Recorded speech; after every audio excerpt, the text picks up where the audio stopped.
Professor. Like, because you mentioned you do some mentoring presently, Mm-hmm. and what does that look like in terms of, your experience to date? What have you lessons you learned about mentoring? That my job as a mentor is to not tell you what to do. My job as a mentor is to kind of help you figure it out. And we are live today on Imagine Fitting In with, don't tell me, Christina Rozier Phillips. Yes. All right, pronounce that right? Yes. Rozier? Rozier Phillips. Rozier Yes. Phillips. Okay, that's with a Z. Rozier, right? Rozier. Rozier. All right. Okay, just for the listeners. Okay. Yeah. So Christina is one of many guests I've had on the show. Um, she is a good friend of my significant other, and she has not steered me wrong yet. I'm glad. And just to remind listeners, Imagine Fitting In is all about mentors, and it's all about telling stories, sharing stories of how mentors are important in our lives, all of our lives. Sometimes we don't realize when we're being mentored. Sometimes, some people, we're trying to spread the love Mm-hmm. and having that message out there, because I know that you and you're a, what's your title again? Your role? I am a social worker, a therapist, human resources professional, Okay. and I co-lead a very large group called Adventure Chicks. So I'm Adventure. yes, Okay. and I'm Okay. a trainer and all the stuff. Okay. All right. All right. So you have at it. Have at Yes, it. Right. yes. Okay. So welcome again. Thank you. And I usually start, basically like, where were you born? Where you call home now? Hmm. And what was family like? What was mom and dad? What did mom and dad do and all that? Okay. So I was born overseas in the Philippines at John Mm. Hay Air Base. My dad was military. We came stateside when I was about, I think, 2 years old. Was that Air Force? Yes, he was Air Force, and my dad is a Chief Master Sergeant, retired Chief Master Sergeant of the Air Force. And so we were stationed in Ohio, and then we moved to Georgia, and then we came back to Ohio when I was in about fourth grade, and I have been in Ohio and a Buckeye ever since. Okay. Yeah. Family life was, just typical family life, military brat. I was very fortunate that I didn't move around a lot. Mm-hmm. But it still was, military life is military life. And so, typical childhood experiences, obviously, just because of growing up, the difficulties along the way that you just had to figure out, Right. But other than that, things were, things were pretty good. Okay. And are you an only child, or you have brothers and sisters? So I have an older brother and sister, and they were 17 and 18 years older than me. And so I grew up like an only child, but I had two siblings. Okay. So Yes. yeah, but so by the time you were kind of Hmm. knowing what's up, they were almost They were doing their own adventurous out thing. the door, Yeah, right? they were Okay. doing their own thing. Okay. Yeah. And what are they into? What are their worlds like? So currently, well, my brother passed away several years Oh, ago. God bless. Yeah, and my sister, she's retired. Mm-hmm. And so she's being a grandmother. She's and a great grandmother, and she does catering. So she's very busy. Okay. She's very busy with all of her stuff. Daddy, he was an avid golfer. He's slowing down, but he's doing his thing. He's 90, just turned 90 Mm-hmm. this year, and so he's a good 90 though. Okay. Yeah, so he's a great 90 actually. So Awesome. yeah. Yeah. Yeah. So what do you? I'm just going to start right there. Like, Mhm. with your dad. Yeah. I mean, when you were here, Ohio, then the Philippines, you said. I was born in the Philippines, and then we Right. came stateside at about Okay. the age of Okay. two. And Yeah. do you have any specific? I always like to ask this question. Now it's kind of a new question I'm coming up with about any interesting experiences that you remember with your father when you were very young. Yeah, I remember Daddy was he was athletic, and so I always remember going to racquetball games, basketball games. Of course, he was a golfer, Hmm. and I remember doing a lot of those things: baseball, softball. He was a referee. Okay. Yeah, I have a lot of childhood memories. Daddy had. I remember when he got the motorcycle. Um, just a lot of stuff. I have a lot of fond memories of with my dad down south and That's stuff. wonderful. That's wonderful. So Hmm. he sounds as adventurous as you are, and Yeah, you have enthusiasm in your yeah, voice. I can hear it. yeah. Daddy was always pretty. He's always been active. Which is why I think that he's such a good 90 because he Hmm. was so he was so active. And so he ran every morning, and even to this day he does push-ups. Like now they're Okay. modified push-ups, Sure, sure. but they're But he's push-ups. a But they're body in push-ups. motion stays in Absolutely, motion, yeah, and we do what we can. absolutely, yeah. And I've mentioned this all the time, and I'm sure you realize this as a fitness professional for Hmm. 32 years. I Yeah, like to say that I work with all kinds of kids, yeah, everywhere from 12 to 90 plus, and it's just a joy to yes, yes. educate and Hmm. motivate, inspire, Hmm. and then when to see people that are really have their have it figured out like a little ritual, Hmm. Yeah, enough to that body, what I call body temple, yeah, you know, yeah, so yeah. mind, body, spirit, that type of stuff. Absolutely. So okay, so and tell me about when did you um, what's your earliest memories of school? Obviously, went to school in Dayton here. Hmm. So about briefly elementary, getting to high school. What was that experience like? So elementary, most of my elementary years were spent in Georgia, and so I remember just Parkwood Elementary in Warner Robins, Georgia, and then I came up here to Ohio and went to Brentwood Elementary for like maybe one grade, and then I transitioned into middle school. Mm-hmm. And so I did sixth, seventh, and eighth at middle school, and then on to Stebbins, Walter E. Stebbins High School. Walter East Evans. Yes. And so I had, my elementary years were typical too. Just, friend, because back then life was just simpler. Life was a lot simpler. And Okay. so, I And just okay, remember. so explain to the kids why would you consider it simpler? Well, we didn't have social media. We didn't have I all knew of, that was coming. yes, we didn't have all of the gaming. We played outside. Mm-hmm. We just had good, clean, hardcore fun, riding bikes, roller skating, You're talking my talk. all of that stuff. And so there wasn't a whole lot of things to cause a lot of distractions and drama. Right, and there was this independence, Yes. there was a trust, Yes. and Absolutely. youth is all about trust, Mhm. especially when it involves parents, and you're Yeah. still not coming of age, Mhm. and yeah, free and wild. They didn't Mhm. always know where you were. Yeah. But you Got had to be away with home before the lights came on. exactly. On Sunday nights, I was telling this the Yes. other day. On Sunday nights, it would be the lights. It's starting to get dusk, Yes. and this would be after dinner. We Mhm. slid out after dinner, Yeah. and all Yeah. of a sudden the street lights come on, Mhm. and Sunday night was getting home to watch Walt Disney. Yeah. Yes. Do you remember that? Yes. Yes, I remember And the that. little twinkle at ding at the Yes. top. Yeah, it Yeah. was cute, right? Yes, I love it. Yeah, nostalgia. Oh my goodness. And those stories were Yes. really family They oriented, were. They heartwarming, were. good message stuff. Absolutely. Yeah. So was there a particular teacher, in elementary or junior high that stood out for Yeah. you? Is from you got a story there? My favorite teacher, like it was my third grade teacher, Mrs. Asbell.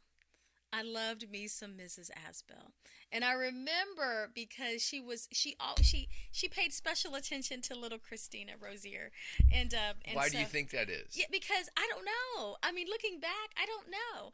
I always got to do like classroom stuff, and Mm-hmm. I always got to take names when she walked out the room. Okay. So you seem okay. So am I guessing that you were pretty astute and excited to be in school? Yeah, like I've always had, my relationship with school has been up and down. Mm-hmm. And so I it I remember really enjoying school. Sometimes not so much, just because school is school. But I've had a lot of positive experiences around school. Mm-hmm. Looking back, I wish I would have applied myself more as a older adult now. Looking back, I could have done a lot better. So kids, Mm-hmm. like apply yourself because you'll regret it later. Yeah, I hear you. Um, so okay, so is it fair to say that because I definitely had, I think it was in fifth or sixth grade, I had Miss Search. Hmm. I don't think she was married, and I was definitely a teacher's pet. Yeah. So I don't know if they find an energy stands out right away, Hmm. they get a vibe. Hmm. Teachers that say, okay, this will be someone that's like not too extreme in the situation of the Hmm. energy of the class, somebody you can rely on to kind of create a co-lead, Yeah. so to speak. Hmm. And then Hmm. obviously once a teacher gives us opportunity to Hmm. do something, Yeah. and at that point okay, you feel a little special, and that's Hmm. that's cool. Hmm. Okay, so did you have any childhood dreams or ideas of like what did you have any dreams in when you're young in elementary school or going into high school, like what you really wanted to do or what interested you at that time? I think that I don't really recall as a young kid just anything that stood out like, oh yeah, I want to do that. But I do. But my when I be probably middle school ish, high school ish, I wanted to be an astronomer. That was the first thing that I remember saying, I want to be an astronomer. Hmm. I had always been fascinated with the heavens, the sun, moon, and the stars, and all that stuff. And I remember in Georgia, because my grandparents lived in Milledgeville, Georgia, and so Mm-hmm. I remember in the car driving home from visiting them because it was probably about 2-3 hours away. And Okay. so I remember being in the car driving home and at night and looking at the sky and going, there's got to be something bigger than that. And so I remember being wanting to be an astronomer. Yeah. Okay. Yeah. Okay. I have a little a dedication Yeah. shout out. Yeah. That is actually off a 50 Oldsmobile, Oh, wow. Yeah. and that's my dad's 50 Yeah. Oldsmobile. So I put that Mhm. there, and it's Mhm. planetary, the cosmic Yeah. universe. You Ode to know, the planets. yes, and when people talk about everything from astrology to spiritual life Yeah. to you know your community and life, and then there's the mystery plane. Yeah. Yeah. So yeah, so I don't, I definitely, I'm not one of those people that put all my eggs into any of those four Mhm. planes, Mhm. but you obviously they're all key part of Mhm. that of Mhm. the big picture. Mhm. So okay, so astronomer, then that was in high school. Do you remember that? Like, did you have that moment so how old were you when you were in your car, the Yeah. car driving? How old were you think you were? I was probably well, this was in Georgia, so I would have been in fourth, like third grade ish, first, second, Mm-hmm. third ish grade, something like that. And I remember looking for Santa Claus in the sky. I remember that. I do remember that. I remember learning about the Big Dipper and the Little Dipper, Okay. and all of those fun things that you learn about. So it had always really fascinated me, the night sky. Uh-huh. So yeah. Nice. And so did that prompt you to, kids, the library, to get books on it, or like, Yes. okay, so Mhm. you started Mhm. that little process, Yes. and then how long did you remember that lasting? And then you took that kind of into high school? Mhm. Okay. I took it into my first. I took it into my first year of college. Like I was actually an astronomer major. Nice. Yeah. Yeah. And Yeah. so I will say right now, what happened? No, I'm I teasing. it was no very good question. I could not do the math. I could not do the math. Just off the hook. I wasn't going to go there. The math was insane, and I was like, So I am not a math person. I am with you. Yeah. Yeah. When I was like, this is not going to be fun for me. yes. Yeah. Yes. So I truly believe that so astronomy really now is a hobby. Yes. But You have a telescope? yes, I did. I Okay. did have a telescope, but my best friend has a telescope. Nice. And so, but I remember, thinking, I don't know if I could do something that I just don't find any joy in, because I wanted it to be fun. Yes. Yeah. And I think what do you call it? Neil deGrasse Tyson. Big shout out, because have you ever watched his special? And it was based on Carl Sagan, The Cosmos. Did you see the full thing? Yeah. Isn't that wild when it opens up and the camera kind of it's like a camera flying around the volcano, and then it goes through that circle, and then there's a human eye. Yeah. And the fact that this blows me away. This is completely blows me away. And when I tell people this, they're like, "What?" That every atom known in the entire universe is within our human eyes. Each of our human eyes. Every atom, right, that creates all of what we know. And that just go, you can't help but go. Yeah. Yeah. Try to put your head around it. It's a lot. It's a lot to consider. And it's so much, and I think what I loved about astronomy is it just opened up a whole world of unknown things that it's just fascinating. Right. And just wow. Mystery. Yeah, it is. It is an absolute mystery. So I still love it to this day. I just don't want to make a living at it. Okay. And that, we know how powerful science, because basically, there's a lot of, just dedicated people that are doing so much on a level of just, right, how can we use our plastics better? How can we save these creatures? How can we, right? Yeah. Everything. It's just amazing. And then it's almost like writing a book. Yeah. Like, if you ever try to write a book, when people, and like the whole art of actually reading a book, right? Taking time to read a book. Another message out to the kids is that your imagination, and just try to realize, if you've ever tried to write a book yourself about anything, just on your own life, what it is a project. It is difficult to organize and situate, focus, all that stuff. So, hats off to the scientists. And the closest I got to science and mathematics is I just recently was certified as a remote drone pilot. Okay. And so there was a certain amount of congratulations. Thank you. A certain amount of mathematics, and that was just kind of a hobby. So, fitness is my real world. So now, was there any life changing experiences besides you understanding that math was like off the hook? How'd that steer you from the next direction? I feel like I did not have my college years were non-traditional. I've sort of found my way by default into the place that I'm at now, because I truly believe that just because things don't seem like they're going your way, it doesn't mean that it wasn't meant to happen. And I believe every situation steers you in to the place that you were meant to be. And so I never, even though I have a master's degree, I have a bachelor's in business and I have a master's degree in social work. And so how I got into the social work area, I didn't necessarily say, oh, I want to be a social worker. Now, I have always been one of those people who people gravitated to. Conversations, I was always trying to help figure things out for people, and people would always want to talk to me.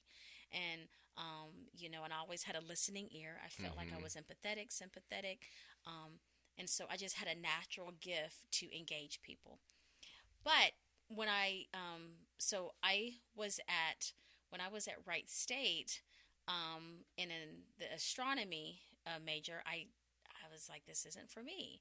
And so I talked to my parents about going to Sinclair.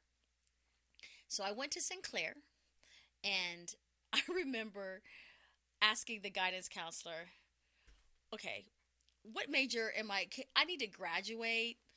What right now today? What's my closest thing that I could graduate in? That's what you asked them? I literally did. I was like, I need to graduate. What can I graduate in right now? What do I have the most credits for? And she was like, oh, you could be. She was like, you could, you could get a dual major in social work and public administration. I was like, sign me up. Sign me up. And what?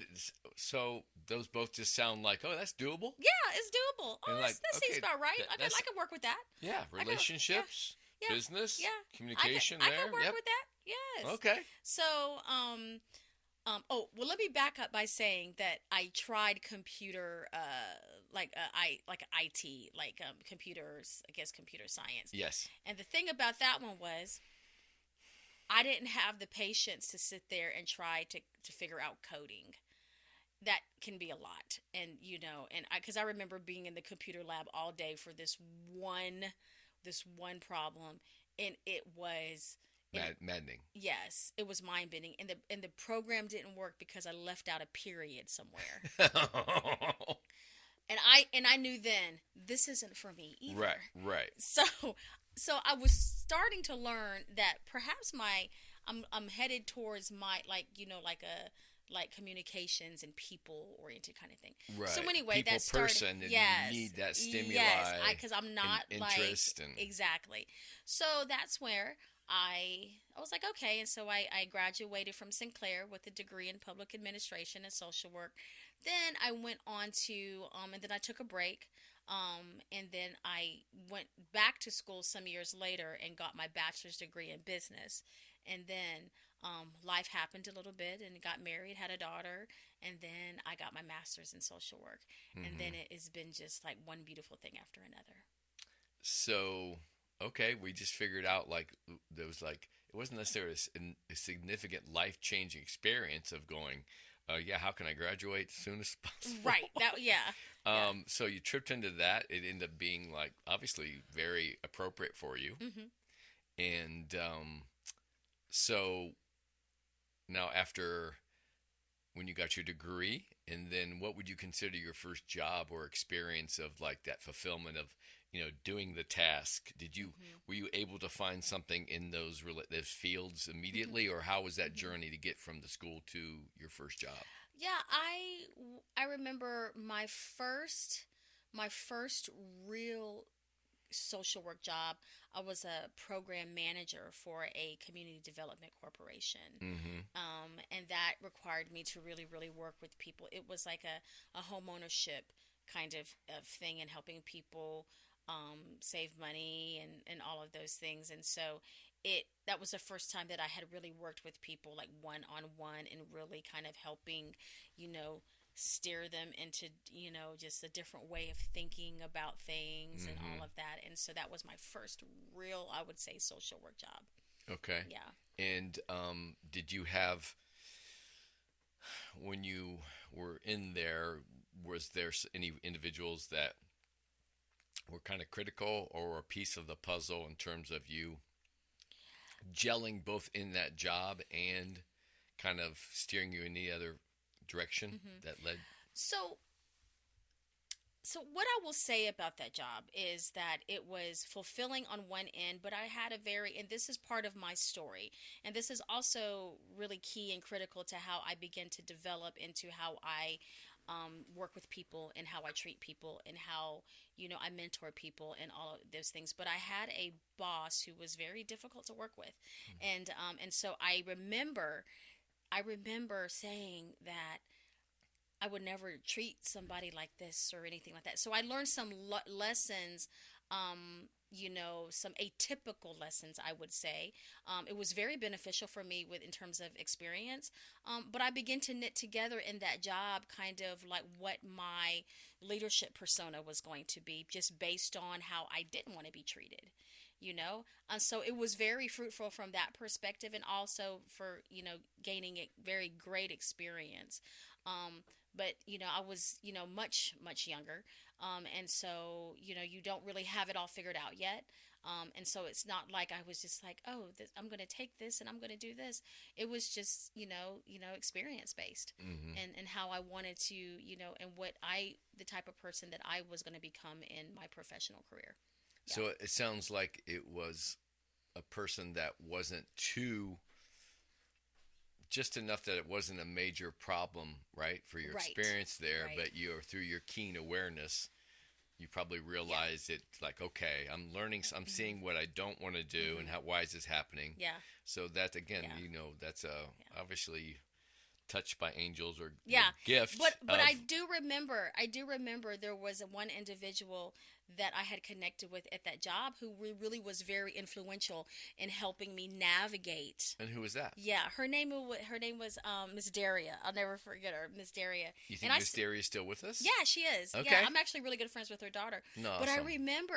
I remember that I would talk with her, and she would really help me manage all of the feelings and emotions that came with working with somebody who was difficult to work with. And I remember she would pray for me, and she would, like, she would just really pour into me from a way that I had never really experienced in the workforce Mm-hmm. before. I was mid 20s, and so it was Oh, just, yeah, it's yeah, awkward. yeah. Right? The brain's still developing. Yes, and so I would probably say she would be the first person that really, just showed up for me in a space of helping me to be successful, in that space. Because there, what we learn is that things aren't always going to be exactly the way we want them to be, but we have to learn how to navigate Adapt. situations and adapt. She Exactly. helped me adapt. It was a very, very, it was very, very important that I learned that skill. Mm-hmm. Um, so what about, like, what if any innate skill sets and unique approach have you developed in your field currently? And do you feel like it sets you apart little ways? And how, what's your thoughts on that? I think for me, just from feedback, just from working with people, I do feel like I am very empathetic and a sympathetic individual. I'm an empath. I'm very empathic, and empathy means that I have a tendency to take on the feelings of other people, and I've had to learn how to manage that. But I do feel Yes. like, just as a individual, that I have a very soft side, and that softness is what people gravitate to because I listen. Listening is such an important skill, such an important skill, and so I'm able to listen to people, and so that I can hear what are the things that are happening in their life and what's going on, and Mm-hmm. so that I can offer, some words of wisdom, sound advice, whatever you want to call it. Mm-hmm. But it is one of those things that I feel like is part of my gift as a person, to be able to, really, really get into the meat of situations with people. Mm-hmm. Um, so are you, like I mentioned, sometimes we don't even know we're being mentored, Hmm. but I think, what I believe is, I think we're all, have these innate gifts and almost this energy that Hmm. we either permeate. It can be, some can be awkward and negative or mysterious, and some just radiates out, where Hmm. some people are not even realizing that they're being attracted, Yeah, yeah. and or um, unknowingly, all of a sudden, being so comfortable with that empathy Hmm. Hmm. that they may or may not have ever experienced Hmm. that kind of level. Hmm. And I think it's a beautiful thing. And as I was mentioning, 32 years in the fitness business. Um, if I look through my Rolodex on my phone, I have, like, I've talked to thousands of Yeah, people and worked with hundreds. yeah. And it's that energy you bring, the delivery, um, make it in a approachable package Absolutely. to be able to approach. Hmm. And yeah, and obviously that's the classic line. Hmm. Communication is a wonderful thing when Yeah, it happens. yeah. You know, So what are some lessons you've learned about mentorship? Like, because you mentioned you do some mentoring Mm-hmm. presently, Mm-hmm. and what does that look like in terms of, your experience to date? What have you lessons you learned about mentoring people? Oh man, I have learned so many lessons about mentorship because really um, it really is about uh, your relationship with your mentee. Like the mentor mentee relationship is so important. Um, and I have learned that my job as a mentor is to not tell you what to do. My job as a mentor is to kind of help you figure it out, Right. and offer some, have you thought about things this way, to kind of gently steer, not shove. Yes. Like my lesson is to gently steer because as a person who is used to helping people, a lot of times you can, like, if you keep going down this path, I can see some things happening that the consequences are not going to be pleasant, and so you try to kind of help people get Put help. that into a Yeah, context but that's right, not yes, too preachy, yes, but yeah. some seriousness to it. Yeah, and and so there is a terminology in my field called the right to self determination. Hmm. And that means that you have a right to make mistakes. You have a right to make mistakes. It's not against the law to make a mistake. Hmm. But what I have learned is that I try to always honor and protect a person's right to do what they want with their life. Hmm. But I also, you know, am that person who I try to say, well, let's think about it like this. And so, kids, like when your parents say things to you, you know, just listen. Just Hmm. just just listen and think about what they're saying, because what they are trying to do is to help you, is to prevent you from making a mistake that you may not see coming. Right. And now I'm Hmm. just going to put up a mirror, right? Yes. Yes. Because, my listeners are all ages, Yes. hopefully. Yes. And the idea is to say, okay, are you really listening Mhm. Mhm. and being present Yes. and acknowledging Yes. what, your mentee or that Mhm. person, or if it's your family member Or or whoever it is. somebody you care about. Yeah. And, I think it's one of the things that I've come to understand is through acknowledgement and kind of accepting that that's exactly where they're at. Mhm.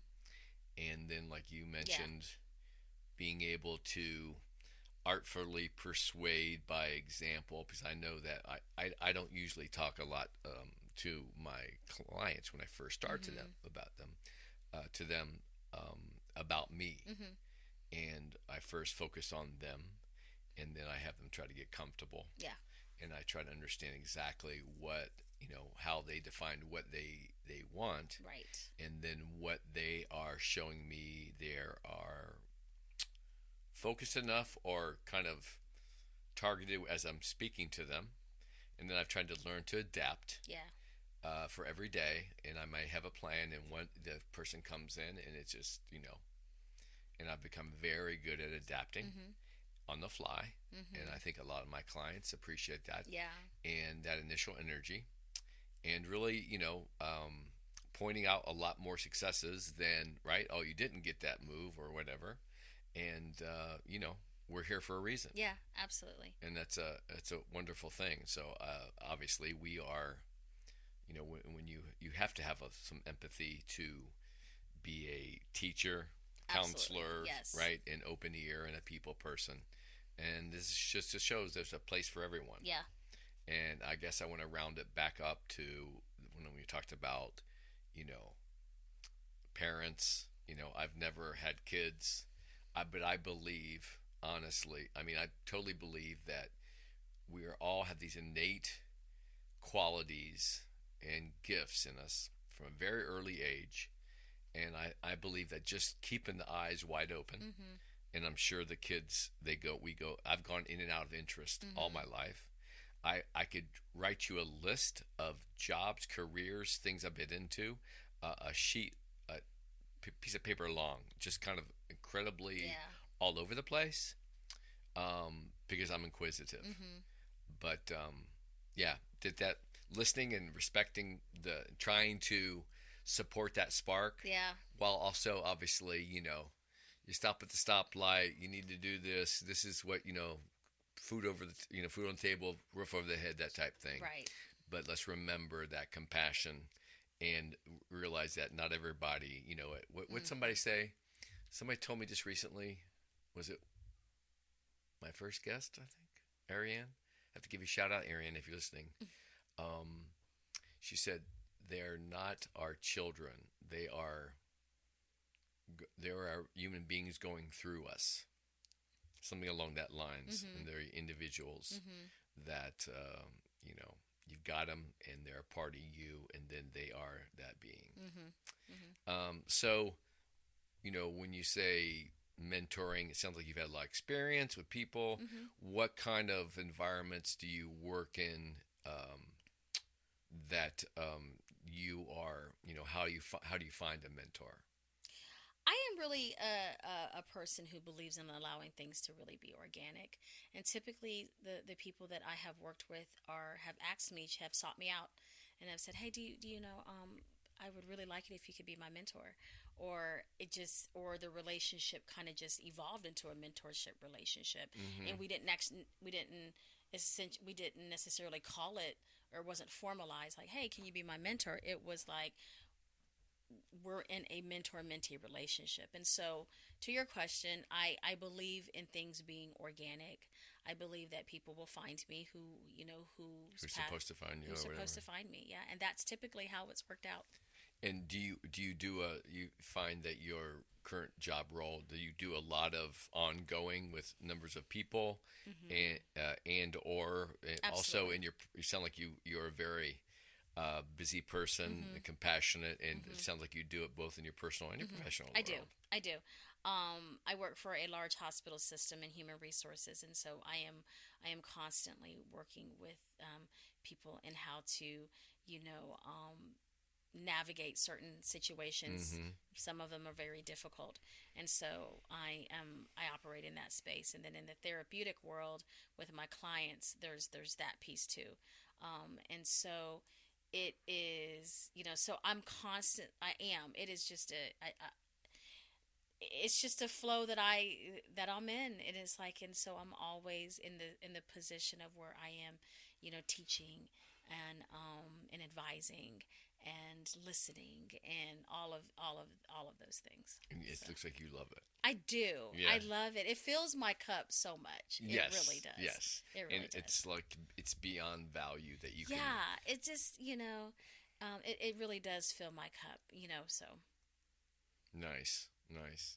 Um, so what does what does what does your self, I'm a fitness guy, right? mhm, And I've done a lot of my work mhm, is in exercising the brain mhm, and on neuromuscular level, mhm, and I'm a detail guy, and I work with a lot of people that are um, challenged with the fact that they've been exercising a tremendous amount, too much, mhm, or create some of their own issues, or the people that not really moving as optimally, right? Because of mhm, force of just the mhm, necessity of life and getting mhm, things done, right? mhm. Moving on. Um, so how does self care look for you? Like, what approach do you take in terms of, you know, you're obviously passionate, and Mhm. like you mentioned, like Mhm. sometimes, and I know this myself, Mhm. that I'm so compassionate to almost to my self detriment Yeah, and to a absolutely. point. So what does self care look like for you, and how do you manage that? Yeah, I didn't always manage it well, like earlier in my career, and I learned a very painful lesson about not taking care of myself. But I did learn the lesson, and I had to back up and I had to realize that you cannot pour from an empty vessel, and so I cannot be all of those things to people and be a good mentor and be a good listener and being all of those things when I'm not well Mm-hmm. emotionally. And so for me, self care looks like, I love to hike. I love to get with my friend. I love to do things with my friends. I like to do simple things, and that could be sitting around sitting around a campfire and talking and roasting marshmallows and s'mores, or just taking a walk in the woods, or just, just recently I just did a 20-mile hike called the Marathon March in Okay. Indiana. Okay. And so that was so much fun. It was hard, but it was so fun. So Mm-hmm. self care for me is taking the time to consistently make sure that I am connecting with other people, Mm-hmm. connecting with my friends, connecting, with family. So connections are important to me. And so around those connections, I like to do value, I like to create good memories.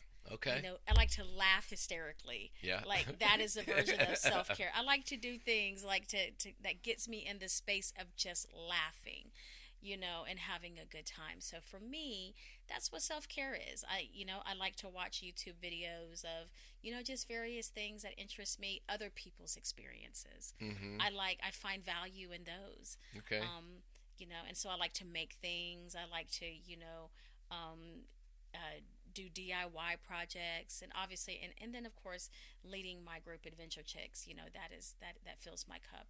And Mm-hmm. so, really, self care is just stepping away from the hard stuff, and then just embracing the fullness and the joy in living. Mm-hmm. Yeah. Yeah, it's interesting that I think it's a big key of the puzzle because most people don't have a broad perspective on that approach to that self Mhm. help care Mhm. in terms of, are you taking time for yourself? Mhm. Does it have to be something extreme that you were told that you're supposed to Mhm. do this, right? You're supposed to be in the gym, or you're supposed to Mhm. be, and I think I talk to my clients. I said, this is like your personal wellness cocktail. Yeah.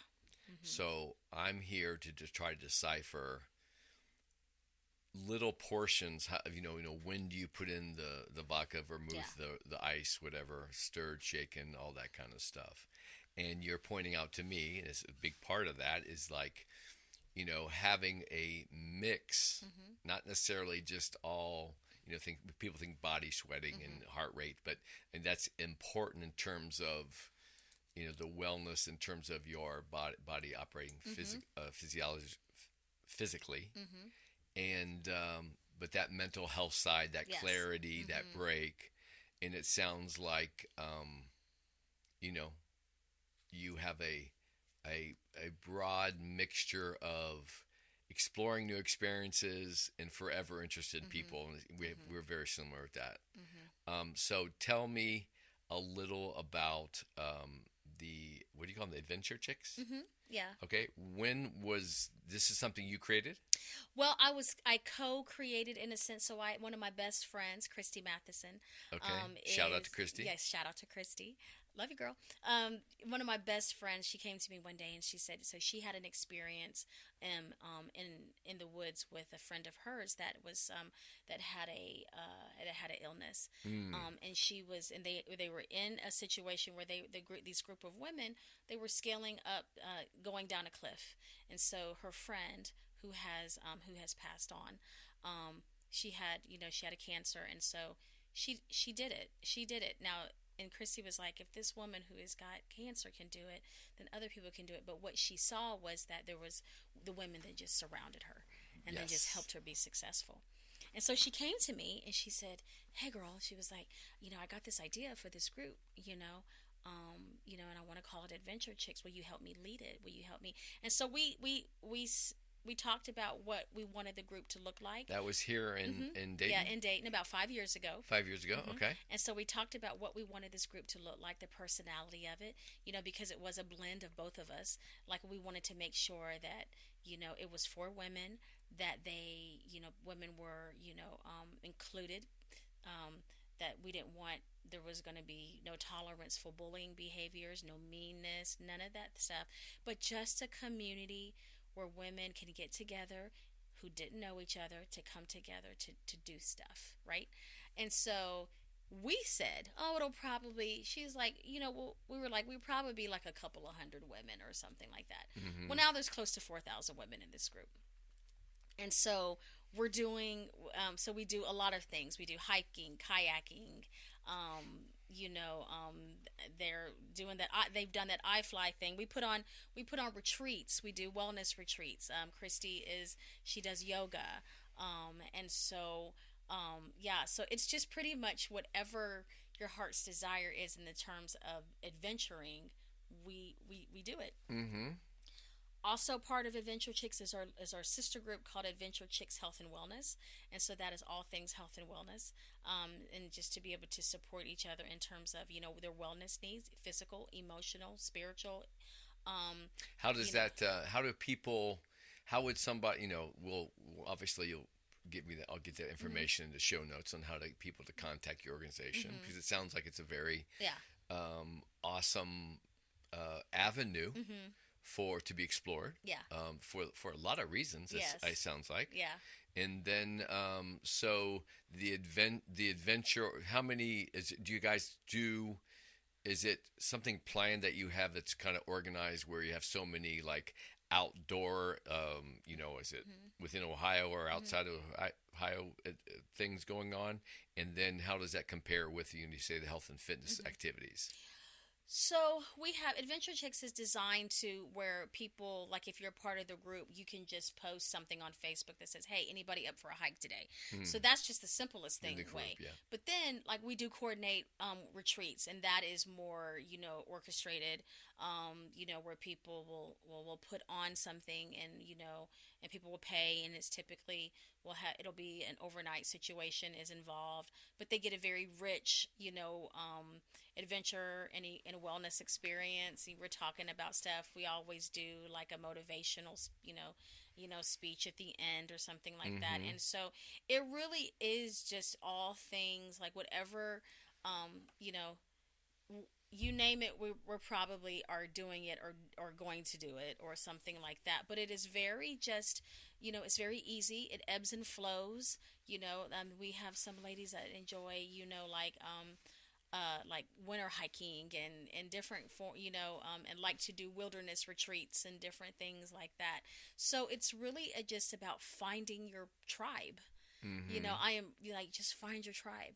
And so typically in something like Adventure Chicks, it's just a whole group of women who like to get outside, get outdoors. And so that and then, there's so many women that have just found their tribe by just meeting total strangers who are now their family. Mm-hmm. And that's what we Nice. pride ourselves on in this Community. group. Yeah, Yeah. it's just, we just have a community of women that have just this mission of just, getting together and having fun. Nice. Yeah. So, So yeah, so my creation of this podcast, mhm. because the listeners are learning more and more about my fitness career, but Mhm. I've done motivational speaking on Mhm. fitness and approaches Mhm. and techniques for professionals. And I train Mhm. trainers and on balance and make it a little bit more of a not a mystery, the Mhm. balance of power. Mhm. How we kind of function technically throughout the Yeah. day. Um, but if you can, in like a Jane Doe or John Smith type thing, is there any, influential, any kind of inspirational stories, either um, in your workplace where you carry on, or these adventure chicks? Have Mhm. any story stand out about an individual that uh, was inspiring to you that Mhm. really kind of like, Mhm. wow, this is just Mhm. awesome. Mhm. That right there is such a loaded question because I am in constant contact with so many people and there's been Hmm. so many scenarios. But I think the biggest the biggest thing, and it's not necessarily a a story, but I do know that there have been times through our group where we have there has been a family, because one of the things that we do is like we adopt families, for Christmas, or if there's a need. We pride Adventure ourselves, chicks. yeah, Adventure Chicks, yes, we pride ourselves in like showing up for people that have a need. And so while there is not like just just a solid story like, oh, there was this time, but I can tell you that what I love about our group is that I can say, hey, somebody needs, I know somebody that needs this, and total strangers are like, okay, here you go. What's your Right. cash out? Right. You know, and so that just does my heart so well, because it's like, it's not about like, well, what are you doing with the money? Like, what are you doing? Like, yeah, it's these Right. people that trust you and are just there for people that they, for total and complete strangers. And this is wonderful, Yeah. because this is one of the reasons why, when I say mentors, healthy Mhm. lives, and Mhm. community, Mhm. it just I put the word fitting in, Mhm. you know. So I didn't necessarily want to not just talk about fitness on my Mhm. Yeah. podcast. It's an important part, but it's just wonderful to hear these stories. That a lot of times I'm asking, the reason I focused in those three things Mhm. is because everybody has a story, Mhm. and everybody can identify with those Yeah. three Yeah. terms and how they need to apply, especially in Mhm. these days. Mhm. In that, yes, there's more compassion and more, spreading the love, and Mhm. people, we tend to go to the extremes of extreme Mhm. joy and excitement, Mhm. or extreme tragedy. Mhm. Mhm. But I think everyone has a nugget. Yeah.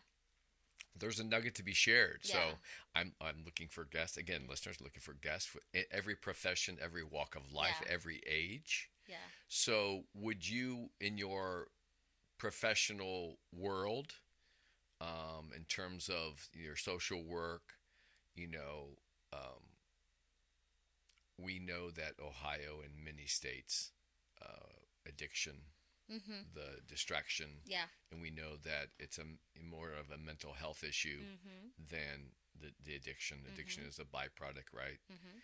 Um, is there a common is there any common thread that you've experienced, and like a common thread of advice that, if somebody was listening, that are trying to find them, I don't, I'm not sure if Mhm. they realize the power of the mentor. That's what Mhm. the Mhm. program is. But um, a piece of advice from your years of working with people. Mhm. Mhm. And is there any common thread of like confusion people bring, or dealing with? That makes sense. I think, well, I can say that what I have noticed, like, really, and it seems to be more prevalent post COVID, that people are struggling with, like, just depression. Like, our world really changed, after COVID. And so what I see is that people have become much more inward, much more depressed, and are in need of the human contact. That seems to be a thing. Like, just the theme is that people want relationships again and more of. And so I would probably say is that, I am always in tune to, just different people's personalities, and when I and when I meet new people, or or how people, you know make me feel, and all of those things like that. And so I always say to folks, you know there's always people in your life that, you know that really can influence you in a really, really good way. You just got to be in tune to who that person, what that person can bring to you. And so if there is somebody that you really enjoy being around, that makes you laugh, makes you smile, gives you good advice, like, is a really sound person, that really, you feel safe around, Mm-hmm. spend time with that person. Um, a good mentor relationship doesn't have to be just bang right out the gate, like, oh, can you be my mentor, and then that's it. It could be a building of a relationship over time. Mm-hmm. And so, just be, mindful of people that have something that you want. Some of my mentors, I've had a few mentors over the course of my career, but one of the things that I identified in them is that, oh, they have something that I really, really like. I really like that. Could you put your finger on it at the Yeah. time, Um, or or just like an innate, like just their yeah, vibe and it was energy of the kind kind of of where like they were coming their from? yeah, it was kind of like their vibe and their energy. And I knew that there was, like, I was like, they have something that I want. That, It's like, that, attraction. yeah, there's an attraction. That's it. There was an attraction to that person. And that is how I found, and I would gravitate to them. And typically, like it's somebody that maybe perhaps that you just, you find yourself always wanted to seek their company. It's as simple as that. Right. Finding a mentor doesn't have to be difficult. Right. Yeah, it doesn't have to be difficult. So, but yeah, so I have some really, really good relationships born out of that process. Yeah. Nice.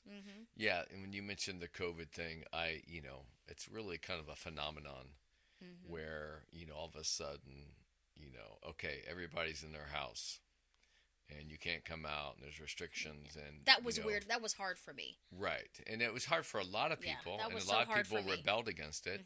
But, the simple fact was when you were saying, when I remember hearing the virologist or whatever the guy's name is, that was saying that, this can be, we can easily lose 500,000 people.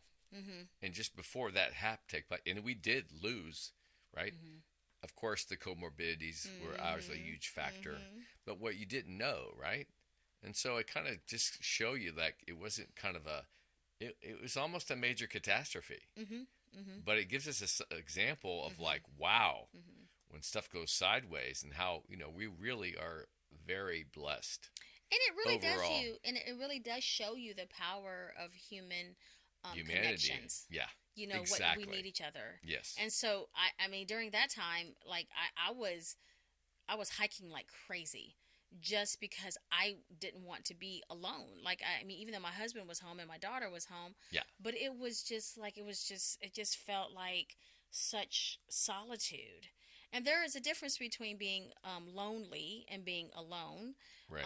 And I felt lonely a lot because engaging and interacting is the whole foundation of who I am. Right. I can tell. So it was hard for me. Yeah. It was hard for me. And so that was just a very difficult time that the whole world had to kind of endure.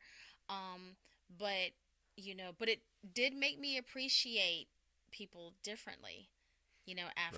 After that. I think it was actually, believe it or not, and I don't know if anybody, you can not agree with this at all, but I think it was somewhat of a blessing in terms of unveiling the realities of social media.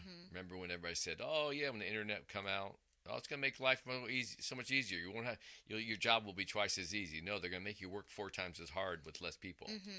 And this whole effect on young lives and psychological, being online and just seeing and not interacting. And then top that off like, oh, now you really can't see people. And that was like, you're emphasizing what's already been going on to a 10th degree. And of course, there's going to be repercussions. Yeah. So myself, how I, dealt and survived with that, I went to, a little inward. A lot of people did. The fitness business was just completely collapsed. Yes. So I actually did a painting. I might pop it up on this and show it. I'm going to show it to you before you leave. And it was literally my COVID painting. Oh, okay. It's 9 feet wide by 4 feet tall. Oh, wow. And it was my COVID project. Wow. And it was originally, I originally started it before COVID, and it was a shout out and dedication to my late father, who I lost in 2000. Yeah. He was also in the Army, did a lot of work for the Air Force and the U.S. government and the space program. Wow. So it's shout out to the space program and Right Pat and all that. So, Christina, thank you so much for welcome. Your time. Yes. Loved your input. Love your enthusiasm. Yes, thank you. It was a blessing to be here today. All right. Appreciate it. I thank you so much. And I definitely heard quite a few nuggets today. Good. Good. Yes, goal met. Woohoo! Yeah, and we'll spread the love. Spread the love. All right. Awesome. Thank you so much. It was a pleasure. Yes. All right. A joy. I'll talk to you again soon. All righty. All right. Till next time, kids.